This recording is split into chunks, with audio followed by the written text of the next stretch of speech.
Pessoal, desculpem, no final do outro vídeo apareceu um som aí durante a minha fala, é porque eu esqueci de colocar o celular no silencioso. Aí eu fui tentar fazer isso e acabei encerrando o vídeo, tá? Mas vamos continuar então. Aí quando a gente substitui por essa igualdade, a gente consegue resolver facilmente essa integral, tá? Mas à medida que a gente vai tendo outras situações, como por exemplo, se aqui fosse por exemplo, seno ao cubo, né? Aí a gente já veria que na mesma situação, usando a ideia lá de resolver por integração, usando o método da regra da cadeia, não dá certo, pelo mesmo motivo do que a gente viu para o seno ao quadrado, né? E para o caso de seno ao cubo de x, já não é tão simples, a gente pode até conseguir resolver também usando a regra da cadeia, mas vai dar mais trabalho ainda, porque quando a gente chegar nessa integral aqui, usando a mesma ideia do outro caso lá, a gente vai derivar chamando disso aqui, né, de seno ao cubo de x, aí aqui a gente vai ter que achar du, que é achar du como derivando isso, né? Du é a derivada disso aqui, dx. Então a derivada do seno ao cubo é quem? É 3 seno ao quadrado de x vezes cosseno de x. Então aí já não é tão... Na verdade aí dá também, eu falei que não dá, mas dá, porque nesse caso, como aparece, não vai dar tanto trabalho também, porque como aparece seno ao quadrado com cosseno, aí essa integral aí a gente consegue resolver usando a regra da cadeia, porque seno ao quadrado, a função mais interna é o seno, e o cosseno, que é o que aparece com dx, é justamente a derivada dessa função. Então dá para a gente resolver também, né? Então nesse caso tudo bem, ainda dá para resolver. Agora tem outros casos que, se a gente for tentar resolver usando a regra de integração por partes, já vai dando mais trabalho, né? Ou a gente nem consegue. Tá? Por exemplo, se a gente substituir no lugar aqui de seno ao quadrado de x, a gente colocar seno ao cubo de x cosseno ao quadrado de x.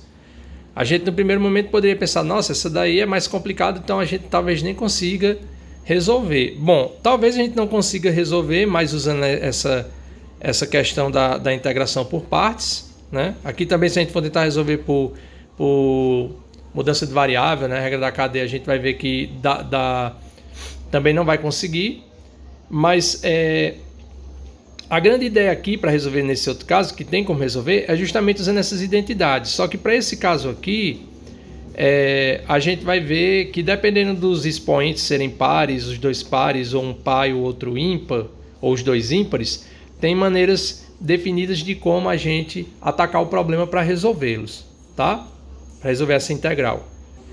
E no caso também, a gente vai falar para tangente, a gente está falando só de seno e cosseno, mas a gente vai ver que também que tem uma forma correspondente para a gente tratar do problema para tangente, secante, cotangente e cossecante, certo? Então essa é uma das técnicas que a gente vai estudar, tá? E várias outras também. Isso aqui é só para dar uma ideia de que realmente é necessário essas técnicas, porque as que a gente estudou até então, que é de integração por partes e de mudança de variável, elas não são mais capazes de resolver todas as integrais que vão ser de nosso interesse. Apesar de que elas vão ajudar bastante, porque em algumas dessas situações que a gente vai desenvolver, os métodos que a gente vai desenvolver, a gente usa, né, em um certo momento para resolver alguns integrais que vão aparecendo mediante as substituições, ou a mudança de variável, a integração por partes, tá?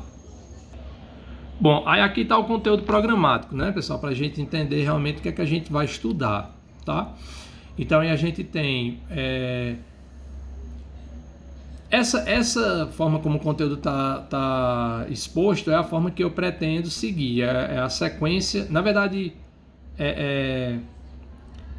alguns professores gostam de falar, por exemplo, primeiro de sólido, volume de sólidos, mas eu acho melhor falar primeiro das técnicas de integração, porque depois, quando a gente passar para esse tópico 3 aqui, a gente consegue abordar mais situações, né, no cálculo de volumes de sólidos de revolução, tá? Então, no caso aqui do primeiro item, a gente tem as técnicas de integração. Então, a gente vai ter... Aqui ele fala integração por substituições diversas e integração por partes. Na verdade, isso aqui é uma coisa que deve ter sido estudada no cálculo 1, tá? E também eu gostaria muito que vocês depois comentassem comigo se todo mundo estudou essas técnicas, porque a ideia é que a gente já comece a partir das técnicas lá das integrações de produtos de potências de funções trigonométricas, tá? Aqui ele coloca primeiro integração de funções racionais, né? Funções racionais, lembrando, é uma função em que ela é o quociente de dois polinômios, né? E aí a gente vai ver que, dependendo do caso, a gente não consegue resolver facilmente. Existem maneiras de como a gente resolver o problema, que é justamente através dessa chamada técnica das frações parciais, tá? Aí a gente vai ter técnica por integração por substituição trigonométrica, que a gente vai ver que aí no caso vão ser integrais em que o integrando aparece um termo, que a gente substitui uma certa variável por uma função trigonométrica adequada, tá? Para resolver o problema. E por último, lá no item 1, né, aparece o que eu comentei agora há pouco, que é justamente a integração que envolve produtos de funções trigonométricas, tá? Então, essencialmente, essas são as técnicas que a gente vai estudar. E o que é interessante também é que essa sequência que eu pretendo... Então, na verdade, assim, primeiro a gente vai estudar o último tópico, vai começar por esse, né? Depois a gente vai falar da técnica de integração por substituição trigonométrica, tá? E por último a gente vai falar dessa daqui das funções racionais, certo? Então essa vai ser a ordem que nós vamos seguir, beleza? Bom, aí no segundo item a gente vai falar de integrais impróprias. A gente vai ver que a integral imprópria essencialmente é uma integral definida, mas que o integrando tem um problema lá ao longo do intervalo de integração da função ser descontínua, por exemplo, ou que os limites de integração lá do intervalo que a gente está considerando é um intervalo que tem um dos extremos infinito, ilimitado, né? E a gente vai falar, na verdade aqui era para ter um ponto e vírgula, né? A gente vai falar de funções hiperbólicas também, tá? E integrais que envolvem funções hiperbólicas. Na verdade aí, pessoal, vou fazer assim, depois que a gente falar dessas técnicas de integração, eu vou falar rapidamente dessas funções hiperbólicas, certo? A gente vai ver que são funções essencialmente definidas em termos da função exponencial. Então a gente vai ter uma certa quantidade de funções que a gente desenvolve a partir da função exponencial, que a gente vai chamar de seno hiperbólico, cosseno hiperbólico, tangente secante, cotangente e cossecante hiperbólica, tá? E elas têm propriedades interessantes como as funções trigonométricas que a gente já conhece, certo? E aí, como são funções, a gente vai poder falar de derivar essas funções, de integrar, tá? Então, mas essa parte é um pouco mais rápida, é mais a título de informação, porque mais à frente vocês podem mais à frente que eu falo em outras disciplinas, vocês podem se deparar com problemas que envolvem essas funções, então é claro que a gente vai falar sobre elas, até porque elas fazem parte da ementa, tá? Aí depois disso eu vou falar sobre as integrais impróprias, certo? Feito isso, a gente vai começar a falar de uma aplicação de uma outra aplicação da integral definida, né? De outras, na verdade. A gente vai falar sobre volume de sólido de revolução. Um sólido de revolução é simplesmente um sólido que é obtido quando você pega uma curva e gira em torno de um determinado eixo. Aí isso dá um sólido de revolução, tá? E aí a gente vai ver alguns métodos, né? Tem um método do invólucro cilíndrico, o volume pelo método da divisão de fatias, certo? A gente vai estudar esses dois métodos de cálculo de volume. Vamos ver também que a integral definida possibilita a gente calcular comprimento de área e área de superfície, tá? Depois disso, a gente vai falar de um outro tipo de mapeamento das coordenadas de um ponto no plano, que são as coordenadas polares, certo?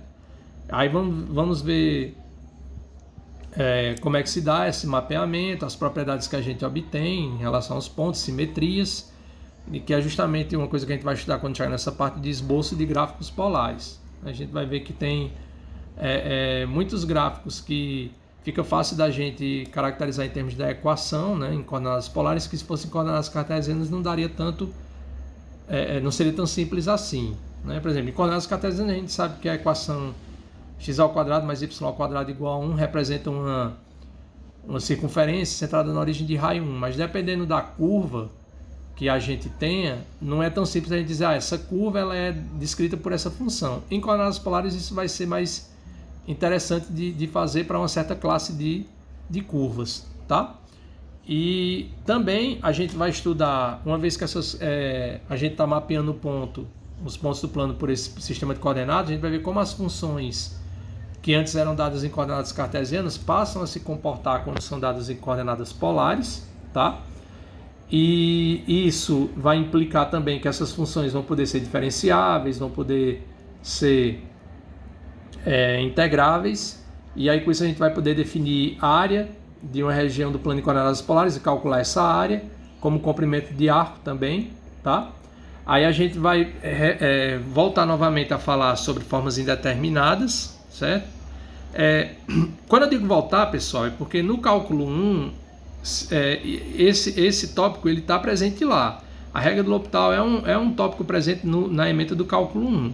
Então, na verdade, isso aqui é para ser uma coisa que já foi estudada no cálculo 1 e aqui a gente vai só rever. Mas, dependendo do que tiver acontecido, se vocês não tiverem estudado a regra do L'Hopital no cálculo 1, a gente vai fazer isso, então, no cálculo 2, tá?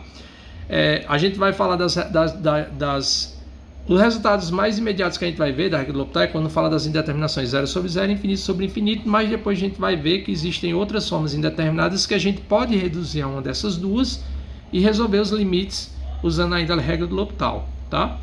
E vamos revisitar o tópico de integrais impróprias, porque agora a gente vai ver justamente integrais impróprias, que quando a gente resolve essas integrais em termos de um limite, que é o método que a gente vai utilizar para resolver, que é como a gente resolve através de um limite, esses limites vão ser também indeterminados. E aí a gente vai dar expressões indeterminadas e aí a gente vai ver o que é que a gente pode tirar de conclusão disso. Apesar de que aqui ele está dizendo com limites infinitos, mas isso é lá no início, né? Que na verdade a gente vai revisitar em termos de usar a regra do L'Hopital, tá? E já vai falar dessa questão com o integrando sendo descontínuo, enfim. E depois disso a gente vai falar sobre fórmula de Taylor, que foi o que eu comentei agora há pouco, né? A fórmula de Taylor é um processo pelo qual a gente vê que é possível aproximar uma função usando um polinômio, tá? E aí tem uma outra parte aqui que é noções básicas de sequências e séries, né? Só que essa parte aí, pessoal, caso eu dê... Semestre passado eu tentei fazer isso, acabou que não deu tempo por conta de toda a dinâmica, né, da situação, enfim. Mas se for possível, se sobrar tempo para a gente falar disso aqui, eu pretendo fazer isso, mas aí eu não vou cobrar em avaliações, tá? De modo que eu vou fazer isso a título de informação, de fato, para que vocês tenham conhecimento desses dois elementos, desses dois entes matemáticos, são as sequências e séries, porque no sexto semestre vocês vão estudar uma disciplina que é a análise na reta, que vai ser trabalhado muito, tanto isso quanto isso. Então seria legal se todo mundo já saísse daqui do cálculo 2 com uma noção do que é uma sequência e o que é uma série, tá? Pronto, então, feito isso, a gente, o conteúdo a se ver é esse, tá? E aí, claro, a metodologia vai ser, como eu já falei, essas aulas, né, gravadas, e quando possível a gente fazer alguma aula online, tá? A questão de lista de exercício, eu vou fazer a lista de exercício, passar listas de exercício, certo? Periodicamente. E com relação às provas, né? Como é que vai ficar a divisão desses conteúdos aqui? Vamos lá. Bom, o conteúdo, a ideia, né, baseado na minha experiência com essa disciplina, é que o conteúdo da primeira avaliação, ele seja esses dois primeiros tópicos aqui, ó, tá? E desse terceiro tópico, geralmente a gente consegue incluir até um desses métodos aqui, que seria o método do cálculo de volume, o cálculo de volume pelo método da divisão de fatias, tá? E aí o método do invólucro cilíndrico e o restante desse tópico, a parte 4 fica para a parte 3, desculpa, né? Não, desculpa, isso mesmo, o restante da parte 3, melhor dizendo. Então, para a primeira avaliação, a ideia é que seja a parte 1, 2 e o primeiro desses métodos aqui de cálculo de volume. O outro método e o restante desse tópico 3 e o 4 fica para a segunda avaliação, tá? E no caso da AVF, o conteúdo da AVF é o conteúdo todo. Só que geralmente eu dou prioridade, dou mais ênfase ao conteúdo da segunda avaliação. Até porque nesse nosso caso aqui, muita coisa que a gente vai aprendendo ao longo do caminho, a gente vai precisar até o final do curso, tá? Mas eu sempre coloco questões relacionadas ao conteúdo da primeira prova, mas dando ênfase maior ao da segunda, tá? E aí, lista de exercícios, vão haver listas de exercício periódicas que eu vou passar para vocês resolverem, para estudarem para avaliação, né? Juntamente com as aulas que vocês vão assistir, certo? E aí, pessoal, a questão de dúvidas que vão surgir, que vocês queiram que eu tire essas dúvidas, aí o que é que geralmente o que é que a gente vai fazer nesse caso? Ou vocês podem mandar essas dúvidas pelo grupo, e aí eu vou geralmente eu gosto de fazer um vídeo resolvendo essas questões que são pedidas como dúvidas para se resolver e mandar como um vídeo também lá no canal do YouTube, porque aí todo mundo tem acesso. Mesmo que às vezes seja uma dúvida que só uma pessoa pediu, mas às vezes isso aí é uma dúvida de muitos. Então eu acho interessante postar. Em algum outro caso, dependendo da situação, por exemplo, se for uma dúvida muito próxima da prova e não der tempo de fazer isso, aí eu respondo para o aluno. Mas sempre que possível eu dou prioridade a gravar um vídeo resolvendo essas questões. Então eu espero que algumas pessoas se manifestem para ter uma quantidade de questões, não sei, 4, 5, e aí eu resolvo as questões e explico isso num vídeo e posto no canal, tá? Ou então, quando a gente fizer uma aula online, né, quando for possível, a gente também pode usar essa aula para discutir algumas coisas do conteúdo e, no caso, dúvidas também de vocês, tá? Bom, aí a bibliografia, né? Ó, a bibliografia, eu geralmente faço uso de mais de um livro. O livro que eu dou mais ênfase a ele, então o livro que eu dou mais ênfase é esse do Hamilton Luiz Guidorizi, um curso de cálculo volume 1, tá? Que vocês conseguem encontrar ele facilmente na internet para download, mas qualquer coisa eu vou disponibilizar o arquivo que eu tenho no grupo, tá? Acho que deve caber lá no grupo, o tamanho do arquivo deve ser possível de mandar por lá, certo? Então esse é o principal. Eu estou mostrando aqui porque ele não consta lá na ementa da disciplina, né? No arquivo que eu estava utilizando.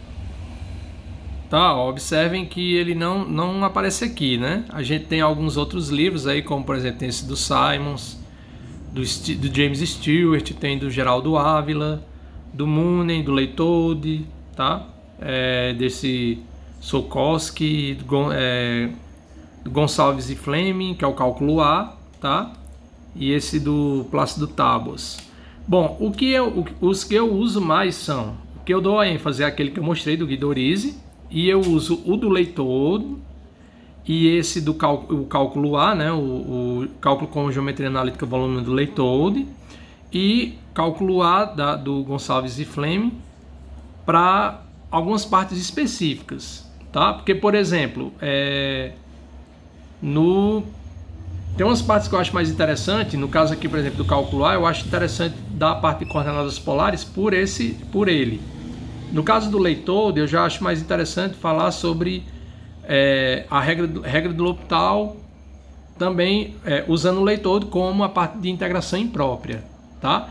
Então, assim, quando uma determinada parte do conteúdo for de um ou de outro, né, que em geral é um tópico ou outro que eu tiro deles, eu aviso, mas no geral o que a gente vai usar como carro-chefe para nortear a nossa disciplina é o livro do Guidorizi, tá? Pessoal, e só lembrando que a questão, eu não sei como ainda ficou, né? Eu vou me inteirar dessa situação, da questão da frequência, né? Porque a gente está falando aí de um método de ensino que, por exemplo, eu sei que lá, entrando lá no canal do YouTube, vendo que vocês estão acessando os vídeos, eu sei que vai ter pessoas que estão assistindo, mas eu não vou saber exatamente quem é, né? Assim como, por exemplo, quando tiver aula online, aí fica mais fácil, obviamente, de ver quem estava presente. Do contrário, não tem, esse controle é muito mais difícil de ser feito, né? Então eu não sei ainda se esse semestre mudou algo em relação ao semestre passado nesse sentido, tá? Mas mas normalmente, né, a gente sabe que na nossa forma habitual de conduzir a disciplina, né, a questão da frequência é 25% da carga horária, né? Então, ou seja, 25% de 108 aulas, né? Um quarto disso, que dá 27. Então seria 27 faltas, né? Mas aí nessa modalidade que a gente vai retomar, já está retomando esse semestre da mesma maneira do semestre passado, eu não sei se teve alguma mudança nesse sentido. Eu não fui informado a respeito, mas eu vou me informar sobre essa questão, tá? Bom, aí pessoal, o que eu tinha para falar, né, de início, de informações sobre a disciplina é isso, tá? Então assim, no próximo vídeo que eu vou postar, que ainda é referente a essa aula, né, eu já vou começar a falar alguma coisa sobre os métodos que eu mencionei, tá? Então a gente já vai começar a falar algo nesse sentido, tá ok? Então, até a próxima.